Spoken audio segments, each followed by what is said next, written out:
And now more from Utopia.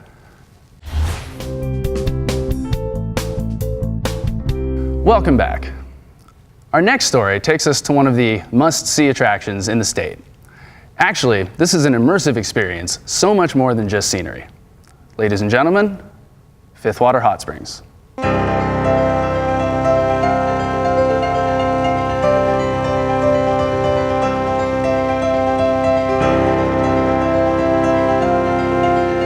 According to folklore, a soak in a hot springs will create increased blood flow, jumpstart metabolism, and aid in the absorption of essential minerals. According to science, much of the heat from the interior of the Earth is created by the decaying of radioactive isotopes. To investigate the folklore and to experience the science, the Utopia crew recently visited Fifth Water Hot Springs.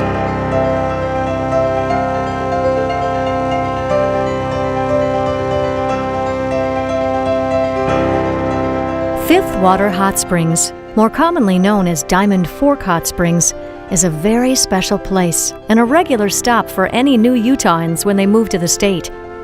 Some hot springs are commercial and have infrastructure, like showers and hotels built on them. Not this one. This hot springs is located within the Uinta-Wasatch Cache National Forest. As such, this place will remain undeveloped and open to anyone who desires a visit. And after a visit to Fifth Water Hot Springs, you may be adding the U.S. Forest Service to your Christmas card list.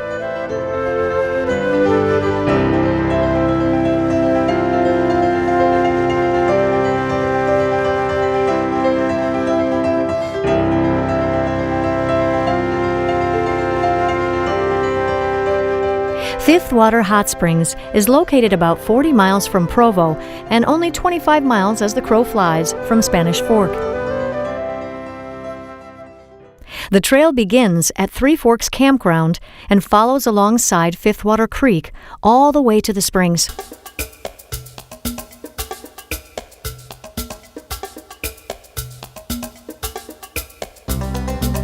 The hike to the springs is 2.5 miles with an elevation gain of about 700 feet. The hike is just long enough to discourage too many hikers, but short enough to take kids. And dogs are allowed.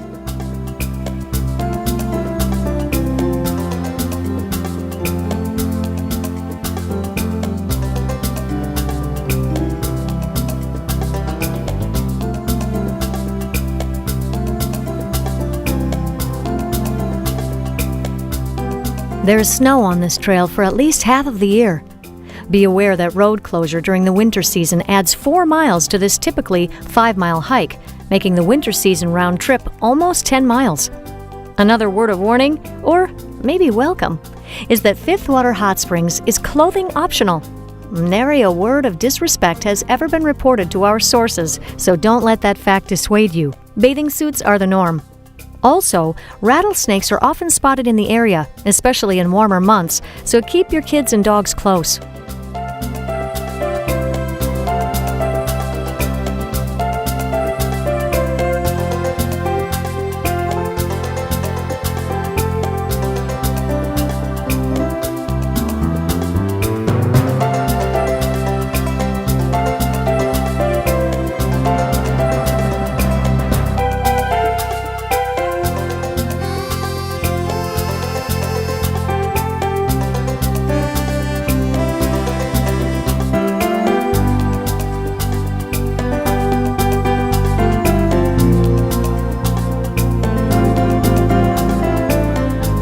About a mile before the hot springs, there is a footbridge. It's a good place to have a little rest before the final push. And if you're keeping good company, it's a great place to reflect and appreciate that company. After you cross the footbridge where Fifth Water Creek meets Sixth Water Creek, you may begin to smell sulfur in the air. It gets a little steeper, but you only have another mile.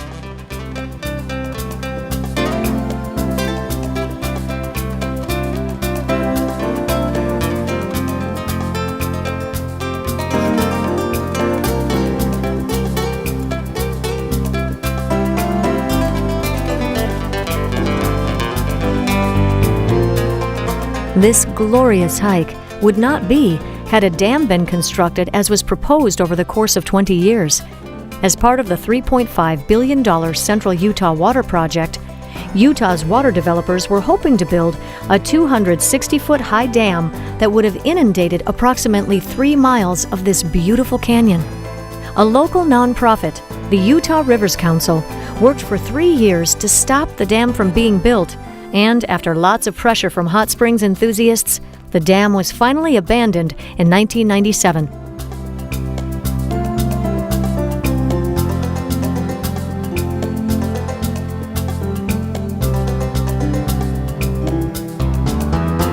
Sometimes you get to the top of a mountain and you're rewarded with grand vistas and long-away horizons.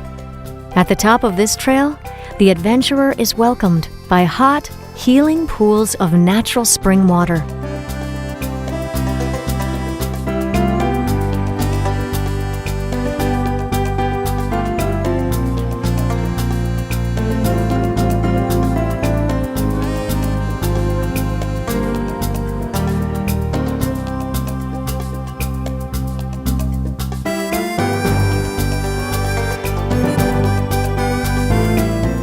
While these hot springs are natural, there is a bit of construction around the pools.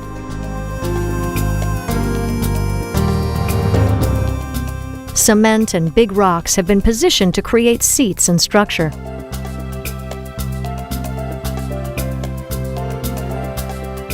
The spring water at the source proves a bit too hot for bathing. Some spots can get as hot as 120 degrees Fahrenheit. But as you move away from the source, and the spring mixes with stream water, you can find the ideal soaking temperature, with pools ranging between 98 to 109 degrees.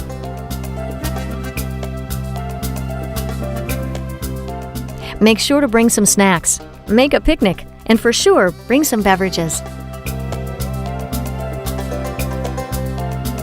And as you sit in Mother Nature's spa and your gaze wanders to where the water meets the cold air, witness the swirl of vapor that transmits the magical feel of an imaginary place. And be assured, this place is real, and it exists in our utopia.